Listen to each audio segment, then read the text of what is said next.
of 2020. 2019 seems to have passed us by, and a great year of boxing in Britain, in America, of course, finishing with that wonderful event in Saudi Arabia where Anthony Joshua reclaimed the Unified World Heavyweight Championship over in Dallas for Jacobs against Chavez. And next week we kick everything off live on Sky Sports, live on DAZN from Miami with a huge card. Super Bowl week in Miami. Demetrius Andrade against Luke Keeler, Tevin Farmer against Jojo Diaz, Danny Roman against Akhmad Aliyev, Jake Paul against Anderson Gibb, Adam's particular favourite. And can't wait to be in Miami next week ahead of the start for the UK. Of course, Kell Brook returning to the ring February the 8th at Sheffield Arena against Mark DeLuca. But Manchester, we're back here on March the 7th as well. We're here today with a great fight. Great fight. So many great memories in this very room here. See Anthony Crawler up the back. And of course, I remember the great build-up to the fight between Scott Quigg and Carl Frampton at the Manchester Arena. So many press conferences in this room here. That was a feisty build-up. I think we're going to get exactly the same thing in this build-up as well, between two great fighters in very similar positions. Both guys who have been a world champion in Scott Quigg, a world title challenger in JONO CARROLL. Great fight against Tevin Farmer at Philadelphia. Of course, Scott Quigg, former super bantamweight world champion, attempted to unify that. One of the biggest fights Manchester's seen in the Carl Frampton fight. This is an absolute must-win fight for both guys. I was gutted when we lost this fight in Saudi Arabia, and when we put it to him for March the 7th, Scott accepted, and of course Jono jumped at it straight away. This is a must win for both guys. High stakes, and big card coming for March the 7th. Some of those here today, some of those in camp already abroad. We have the return of Hughie Fury. Good to see him back, disappointed in Monaco, having fallen ill on that week, returning to also the venue where he fought for the World Heavyweight title against Joseph Parker. Scott Fitzgerald will be on the card as well. And also, late last night, we wait for final confirmation that Zach Parker will be on this card, fighting in eliminator for the #1 spot for the super middleweight world title. Very important fight to become mandatory challenger to Billy Joe Saunders against Murdoch, the Australian, on this card as well. Ibrahim Nadeem, great young fighter, with Paul Speak and Ricky Hatton now come through. Interested to hear Ibby talk, because I've only heard him say 3 words since we signed him. Made his debut on the Next Gen show, and a great young talent coming through. Jack Cullen returns on this card. What a fight with Felix Cash. Probably one of my favourite fights so far of 2019. Up, down in the first round, came back, looked like he was on the verge of stopping Felix Cash before losing the fight late on. And of course, Dalton Smith as well. One of the top GB talents come through, had a wonderful start last year to his career, will return to action, stepping up the rounds. So before we hear from all the fighters on this table, I'm going to pass over to the head of boxing for Sky Sports, Adam Smith.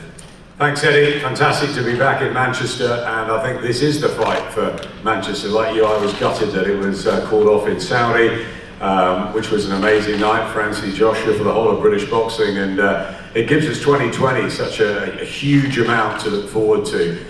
Really fantastic shows coming up in Sheffield with Kell Brook topping. We've got a load of stuff coming from the States, and obviously we'll be seeing the likes of Dillian White coming back, and Derek Chisora, and obviously Anthony Joshua bringing his titles back. So there's so much ahead. Also the women as well. I was talking to Peter Fury earlier about Savannah Marshall. She'll be going great guns this year. Katie Taylor, obviously, maybe stateside, but it'd be great to have her here as well. It was fantastic in Manchester last time when she unified and then moved up and became a 2-weight champion. So some super stuff going on out there, and look, we're really pleased to be back. First of all, in Manchester. I walked in with Anthony Crawler, who still loves it, doesn't he? He's been working with us a little bit at the end of last year, doing a fantastic job on the safe side of the ropes. So we loved having him throughout his career. We followed Scott Quigg throughout his. He's been a brilliant fighter. He's always been so down to earth, so easy to deal with, and wonderful to watch in the ring. And he's had a fantastic career already, becoming a world champion. And he mentioned that huge fight with Carl Frampton, and he goes on. His dedication is incredible, and I love that in Scott. I also love this guy, JONO CARROLL. He's brilliant. I mean, talk about, if Scott's been in good fights, this fella has been in some fantastic ones as well. You know, it was a terrific effort. We were there ringside when he pushed Devon Farmer the whole way. He's a colourful character. He's fantastic, and you know, they're both. It's just a brilliant fight to make, I think, and for the Manchester fight crowd as well. You know, you guys know your stuff up here, the likes of Ricky Hatton, Anthony Farnell, and Michael Gomez, Anthony Crolla through the years, and you know, Scott Quigg's he's got some life left, I think, in the old dog. He looks fantastic, doesn't he? He always does. JONO CARROLL will be pushing him all the way. It's a tremendous bill. Terrific fighters on the card. You know, Jack Cullen, what a great fight that was with Felix Cash. And great to see Hughie Fury back, and so many youngsters coming through. I think it's going to be a brilliant 2020, and we cannot wait to be here back in Manchester, where you guys love boxing, and you're going to love this show. It's a fantastic top of the bill, Eddie. Thank you, Adam. Dalton, welcome, welcome. A great 2019 for you, moulding into the pro ranks. Now, I get the feeling you want to move quite quickly in 2020, up to 8 rounds. In Manchester, and a big year coming up for your career. Yeah, that's it. You know, I enjoyed last year stepping into the professional ranks, had 4 fights, you know, settled in well, but you know, the new year's here now, it's time to step up the round, the opposition, and you know, I just want to stay active this year, stepping up the rounds, and see how the year plans out. Seeing a lot of young fighters now move very quickly. Do you feel like that seems to be the new trend of young fighters, to move quickly, to make an impression before there's so many of them almost becoming stale by boxing and boxing, but you want to move through the levels quite quickly? Looks at the likes of, you know, Shakur Stevenson and those guys move to world championship level very quickly in their career. You want to move the same way and move into titles at the end of 2020? That's it, yeah. If it were up to me, you know, I'd say, yeah, I want to be in those big fights, but you've got to be realistic. You know, it's a tough game to be in. You've got to learn your trade. You know, sometimes it's not your ability, but you've got to become a 12-round fighter. You know, get the experience. But I just listen to my team, whatever they put in front of me. You know, I just do what they say, and you know, obviously I've got the best promotional team around me to pursue me to. You know, one day I want to become a world champion, but I just listen to my team. Whoever they put in front of me, then that's who I'll fight. Thanks, Dawn. Look forward to seeing you at the arena. Ibby, come on, mate. Are you gonna? I remember that when I first met you, Paul Speed come up to me and he said, "I've got this kid." He said, "He can really fight, really fight." I watched you on the pads, knocking 7 kettles out of the pads with Ricky Hatton, and I came over and you introduced me, and you only said one word. You know, I'm going to call you the Silent Assassin. Is that right? That's going to be the new nickname for you. But you made your debut Next Gen Thursday night in London. You went to be on a great main event, the undercard of it. I'll show you all what I'm about on March 7th. Yeah, but you got a great amateur career, obviously. And what's the transition been like moving to the pros and obviously training with a Manchester great in Ricky Hatton? Still getting used to it. Like, got to learn to plant my feet a bit more, to play a little bit more power shot score. And can I just ask you as well, you gave me a present for the last fight. Were you aware of that present that you got me, or did Paul Speak just give you that? Oh no, yeah, I was aware of it. But yeah, it was a mobile phone. Yeah. It was the smallest mobile phone in history, that big. So I appreciate that, thank you very much. And we're looking forward to a great career with you, Ibby. I know that you're a fantastic young talent, and we look forward to many more press conferences with you, and I will definitely get at least 5 sentences out of you for the fight week press conference. Thank you very much, Ibby. Jack Cullen. Jack, mate, what a fight last time out. I guess you're still getting over that fight emotionally, because I've never been up and down so much in a fight in my life. The first round, you looked like you were completely out of that fight. You took the kitchen sink, you came back, you fought back, you looked like you had Felix Cash on the verge of ending the fight himself. Was honestly one of the best fights I've seen at Manchester Arena, and it must have been an incredible experience for you, even though you lost. Yeah, it was a good experience. I'd just like to say thanks and getting me back out on these shows.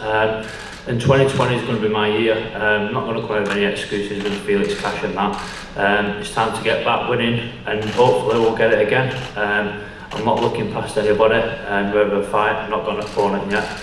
And I'm looking forward to it. Just got to keep going and keep winning. What did you learn from that Cash fight? Like, did you feel that you started a little bit too fast, you were a little bit too erratic in that fight, or To be honest, I just didn't did it. I wasn't myself. I'm not going to claim any excuses. I wasn't myself, and I do know it happens again. I will be winning that fight. So hopefully before the end of the year it goes again. We'll get it again. It's a rematch I'd definitely love to make.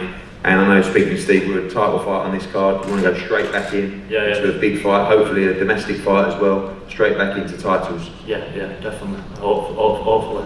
Thanks. Good stuff, Jack. Thank you. Huey, welcome back. Welcome back. Of course, the arena where many feel like you could have become world champion in this arena against Joseph Parker.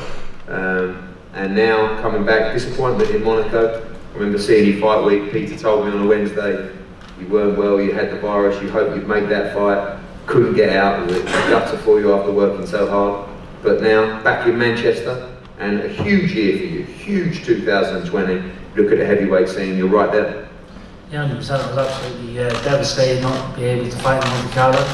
All that hard working and stuff, but it's what it is. It just wasn't meant to be. But it's made it give us that bit longer to work on the stuff we've been working on. And yeah, it's exciting to be back in Manchester, where, like I say, where I fought for the world title. It wasn't my luck, but it's all about learning. And all these fights have put me to where I am today. It's made me a better fighter, and people's in for a shock the next time round. So it's going to be an exciting year. It's so easy to jump into fights, isn't it, in a division, because people are always looking for big fights and opponents. I mean, you look at Lucas Brown, got knocked out by Dave Allen, he's now fighting Otto Wallin. People step up and get opportunities all the time. This year, is it about taking the right fights at the right time? We know you jumped in against Vivek and you've always gambled. You boxed Joseph Parker, you boxed Kubrat Kulev in Bulgaria, you boxed Alexander Povetkin. Is it about taking the right opportunity at the right time then? Like I say, it's, all them fights have really put me to where I am today and showed me that more experience and stuff we've been working on. So people's going to see in the next fight the stuff where I was going wrong and the mistakes I was making. So it's going to be a major turnaround, and like I say, when I get these fights, I would really want them fights again, because I was basically fighting with one hand and they still couldn't do no good with me. So they're the fights I do want again. You think we'll see in 2020 with the hands being fixed up, more aggressive Huey Fury now letting your hands go? Because against Povetkin, I felt that you could have turned that fight around. Yeah, 100%. Like I said to you, it was frustrating for myself to not let that right hand go, and like I said, I kick myself all the time about it, but it's one of them. It happens, and people's going to see, not going to let too much away, but going to see a big difference. Good, look forward to seeing you in your hometown, March the 7th. Now you two boys, I don't know where this will come from, but I'm loving it. I've got to tell you, I'm loving it, because JONO CARROLL sees it doesn't matter who you fight, you are just bang up for it. All of a sudden you change into this completely different person. Both of you, two of the nicest guys I've ever met, but this is, say personal, this is personal for your careers, because this is absolute must win for both of you. Must win. And we've seen you out in Philadelphia getting ready with Tevin Farmer, and that was a guy you two wanted to strangle each other before you fight. Now you're staying in his house. So we don't know if you'll end up in Bury in a few weeks' time after the fight, having some fish and chips with Scott Quigg. But for now, this fight is absolute must win for you guys. And I know you're looking to go in there and do a job on Scott Quigg on March the 7th. Yeah, most definitely. First of all, I just want to thank Eddie, obviously, Adam, for having me on such a big show. So I'm finally topping the bill again, MTK Global for guiding my career. It's this to me, I thought after Saudi got cancelled, I genuinely thought Scott was at the bottom, and that's why I kind of half got personal. I had no issues with Scott or anything, and I was just thinking, he better not bottle that. I did not not drink alcohol on Christmas because he bottled it, you know what I mean? But this to me is definitely a career shift, I've always wanted the top belts. Always wanted top belts. Like I remember sitting in this exact arena we were going to fight in when Scott fought Kiko Martinez. I remember sitting there just thinking, I can't wait till that's me. It's one of them things now I'm finally here. You know what I mean? The same Andy Crollo, I fought on this show under his cards. I just always wanted, I can't wait till that's my face up there, airbrush or not. I'm delighted that's up there. You know what I mean? I'm just delighted to be topping these bills. And like you said, if you know me personally, I'm a really nice fella. I have no personal beef for anybody. This is strictly business to me. you know.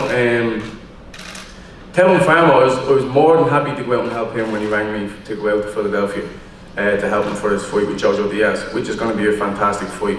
So make sure you tune on to home for that one. That's going to be amazing. I'm actually half disappointed I'm not going to be there and be able to watch it live as well, because now I've got to go ahead for my own fight, so I'm going to be going back to Spain, working my ass off to smash Scott Quigg up. So the thing is, I've been over here the day after Christmas. I left at like 4 o'clock in the morning to go over to Philadelphia to help Tevin Farmer. I didn't even see my baby play with her toys because we had so much to do on Christmas Day. We went out for dinner and that. I haven't even seen my baby play with her toys that we got for Christmas. So that's how much I want this sport, you know. I want to gain as much experience as possible, and we're going over and doing that camp with Tevin Farmer. It was just a real eye-opener for me, you know. I welcome failure. A lot of boxers don't. I welcome failure. I like when I fail sometimes because it means that I'm pushing myself hard enough. You know what I mean? I'm going for my goals.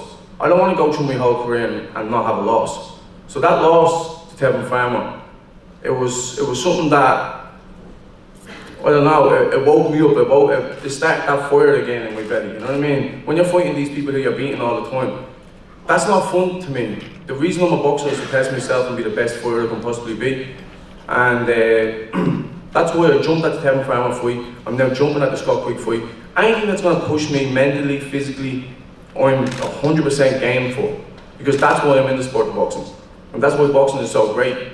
You know what I mean? It keeps me disciplined, it keeps me focused, it gives me guidance in my life and in my career. This is going to be a fantastic fight. You know, I've been over there, it was like some Apollo Creed and Rocky shit, you know, sitting there watching the fight back with Tevin Farmer, and he was telling me some things that I should have done right, but some things that I was doing right, and then some things that I was doing too much. You know what I mean? He was saying, look, you're being greedy there, man, you're being greedy, I capitalised on you there. And I swallowed the pill. I was being greedy at times. You know, when I caught him and I kept working, there was times where they were just arm punches. So then, from the spar, even from the first spar that I had with Tevin Farmer to the last spar, I was almost a different fighter from being over there, because I challenged myself mentally, physically, and I pushed myself every day. I'm still trying. Some people go away in camps, and I've had it with my own sparring partners, and they just spar. You know, I was trying twice a day when I was over there. I wanted to push Tevin Farmer to his max when every time we had to spar, because I'm no sparring partner for anybody. You know what I mean? So even in the spar, I don't want to take Tevin's head off, and Tevin knew that. You know what I mean? I want to push myself and push himself. And Tevin's definitely ready for his fight. But I was doing 8 rounds with Tevin at times. The man was sparring 14 rounds and all, you know? But then there was one time the other sparring partner didn't show up and I done 8 rounds. I'm not a bother, we're the world champion. This is last week. You know what I mean? So, for me, I'm already fit right now. This is just going to be fine tuning, you know what I mean? This is, it's amazing. Obviously I was disappointed that the fight didn't happen in Saudi Arabia because it was such a big bill, everything else.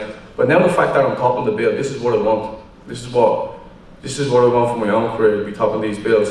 But the fact that then I got the experience with being over there with Tevin and gaining all that knowledge that I gained over there, I'm going to be a much more completed fighter, for sure. You're going to see different parts of my game, because there was times where, obviously Jojo Diaz is a former Olympian, and he can fight, he can bang, but he can also box. So I was watching him a lot, and I was trying to do all the things that he does. So there was times in the sparring where I was boxing, and Tevin will tell you himself, I was out boxing Tevin at times. Whereas there was times I thought in the fight, I have to just go to war with him, I have to drag him into a fight to win this fight. But there was times I could outbox Tevin. So, and now I'm like, why didn't I do that in the fight? And why didn't I? So there's, from being over there, I've gained so much knowledge and so much experience that I now know that I'm at that world level. You know what I mean? Before the Tevin Farmer fight, I was half like, am I here? Am I jumping in this too early? But then at the same time, the way I push myself mentally and physically, I like being there too early to then fail, to then rebuild and be a better fighter. So I don't mind that maybe we took it too early, maybe it wasn't experienced enough. Because like if I take away my 2 fights in Australia, which I had 2 fights in 4 years, you know, and then I had the Declan Gag fight and I had the 3 fights in prize fighter. That 3 3-minute rounds, they're technically amateur bouts. Like if you take them 5 fights away, like realistically I went into the Tevin Farmer fight with like 11 professional fights. You know, so maybe it was too early in my career, but in the back of my head I was kind of thinking, am I world level yet? But then the fight that I put up, everyone's saying, yeah, I may have lost the fight, but you can see I'm world level. You know, I pushed myself to the max, physically, mentally. I pushed him to the max, physically and mentally also. And then being over there, I know I'm a really good boxer as well. Kevin was like, mate, you can seriously box. And I was like, yeah, I know, but I'm always fighting you as counterpuncher, so I have to come forward and go to war. So you're gonna see a whole different game from me. If I want to step at Scott Quigg and destroy him on the inside, which I will do, I will do that. If I want to outbox him, I will do that. I just feel that I have the faster hands, I'm the naturally bigger man, I'm faster footwork, everything. I just think I'm a better boxer than Scott Quigg, but at the same time, he's probably a bigger name right now, and that's what I want. So I'm really looking forward to this fight. Don't miss it, don't blink, because this could be over in a heartbeat. It's going to be a great night, I cannot wait. Just quickly on those styles, obviously Scott Quigg's style is very different to Tevin Farmer's style as well. A lot of people just saying this is going to be an absolute all-out war. You know, Scott Quigg loves to come forward, loves to exchange, you know, heavy puncher himself. Do you see that? Obviously the differences between the styles of Tevin Farmer and Scott Quigg are vast, but do you see this going to the trenches? Do you see this being a war? We know you said you're capable of doing both, but we also know you love to scrap as well. Yeah, most definitely. Everyone that ever watched one of my fights, even when I'm trying to box, I still go to war. You know what I mean? I think it's just the Irish blood in me or something. I don't know what it is. I just like to go to war sometimes. And then at the same time, it's like... do you win that way against Quigg as well? If you yeah, most definitely I win that way against Quigg because I throw the third highest punches in title history. It's like 1,200 punches or something in that weight division. Manny Pacquiao was at that weight division. That means I throw more punches than Manny Pacquiao in fights. Quigg probably throws about 11 shots around. You know what I mean? I'm the one going to make this fight exciting. I'm the one, the fresher, younger fighter, the hungry man. I want what he's already gained and what he's already accomplished. I want world titles, and I will gain world titles, and I'm 100% going to get world titles, either 2020 or 2021. Mark my words on that, and I don't say things just for the sake of saying things. Anything that I say I'm going to do, I always accomplish in my life. You know, many a times people said, oh, you can't do that, or don't do that. Like prize fighter, for an example, I got told by one or two people, don't do that. And I actually got told to not take the Declan Gallagher fight. This is a setup, mate. You know you're going to lose this fight. And I said, yeah, but it's an opportunity. You know what I mean? When opportunities come up in life, you need to take them with both hands. And I've done it my whole career. Like, there's never one time that I've turned down a fight and said, no, I don't want to fight him because I think he's too good. No, if I think he's too good, it's going to make me work harder in training. You know, so I'm going to prepare for Scott Quigg to go to war, and I'm not going to prepare for the Scott Quigg that fought maybe Valdez. I'm going to prepare for the world champion Scott Quigg, the very best in him. And I hope he comes with his best, because I know I'm going to become my best. Thank you, Jono. Scott, welcome. It's been a long time since you've been sitting here, a long, long time. You had to listen to that, your thoughts on firstly being back. I was starting to worry because my backing ticket was never going to run out. Firstly, being back in Manchester, obviously you've had a huge amount of time in America, with Freddie Rhodes back now, with Joe Gallagher and the boys. This is a big moment for you, big night. You've experienced, you know, the highs and lows of becoming a world champion, losing the unified bout here in this city, and as I said to Jono, absolute must-win fight for you on March 7th. Yeah, definitely. First of all, it's good to be back. Back in Manchester, exciting. Been out of the ring a long time, very frustrating time. But through all that frustration now, I'm back with Joe, and really looking forward to March 7th. Obviously, this fight is one that I know you so well. You love to fight, and you know I know that how gutted you were when the Saudi fight fell through as well. But you always wanted to reschedule this fight because not just for things that have been said by Jono, but this is a fight that you fancy and you see can be so exciting stylistically as well. Yeah, without a doubt. You know, obviously, we're very frustrating with me with the injury. I haven't fell through on the Saudi show. But no, this is a fight that really excites me. He's gonna, you know, says what he says, but he's gonna come, try and have a go, but he'll get demolished. And it's as simple as that, John. I come, lights will fight, gonna entertain the crowd, and 2020 it'll be a very successful year for me. Is there no secrets in this fight in terms of the tactics and the style, seek and destroy of JONO CARROLL? I mean, he talked about the different parts of his game and the ability to box and move or stand and have a war. We're going to see the same Scott Quigg who's going to come and try and do a job on JONO CARROLL, like you did to Kiko Martinez in the same arena. Yeah, I mean, there's no secret, to be honest with you. I'm going to go get in the middle of that ring, and then if he wants to come and have it, I don't think he will. Though, to be honest with you, I think he'll be on his bike. We will, don't worry, pal. We will. But other than that, like I said, I'll be there. I'm coming to fight, and we'll see if he backs up everything he's saying. Do you feel that you're at another level to JONO CARROLL? I mean, you have boxed, say, at a higher level consistently. Of course, he's had a great performance against Tevin Farmer as the IBF mandatory as well, but you have been at that world level as a world champion for a long time. Still got stuff to prove, having been out for so long. I guess the question marks now are, does Scott Quigg still have it? Is this the right time for JONO CARROLL? And I guess you've got a lot to prove to yourself and to those people to get yourself back in contention to fight for the world title. Yeah, we're ready then. Obviously, I've boxed at a high level. My career, I've been world champion. I know I've still got it. I know I can still do it. Obviously, when I was out in the wildcard training over there, the way I was preparing for fights over there, the sparring I was doing, I know I've still got it, and I'm improving. And on match 7, everybody, all the doubters, everybody who rightly so questions to see has he still got it. We've been out ring so long. I'll show them that no, there's still plenty left in the tank.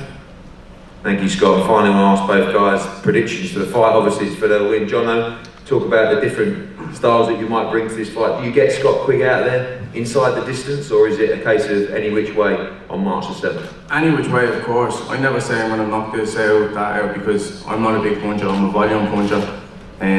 What I am working on my game is sitting down on these shots and starting to work with these shots. And the problem that it was when I fought Tevin Farmer was I thrown too many shots and they weren't quality shots. And I learned a lot from that loss. I gained a lot of experience from that. So I'm looking to bring a different aspect completely to my game. Sit down on some shots, hurt with some shots, and push Scott back as well. Because Scott Quigg he's a good come forward fighter, but what happens to Scott Quigg when he gets pushed on the back foot? We're going to answer all these questions, and you're all going to see. And one thing what I just have to question is, why does he feel he has this changed trainer? To me, that's weakness in the mind, that's weakness in the head. He changed training before such a big fight. I don't know, I know he's going back to Joe. Joe's an amazing trainer, but at the same time, that's weakness in my own opinion. I don't know, that might be a bad mistake, mate. Scott, weakness in the mind, how does it go for you on March the 7th? Do you take JONO CARROLL out? Take JONO CARROLL out and get my hand raised, and then we move on. Simple as that.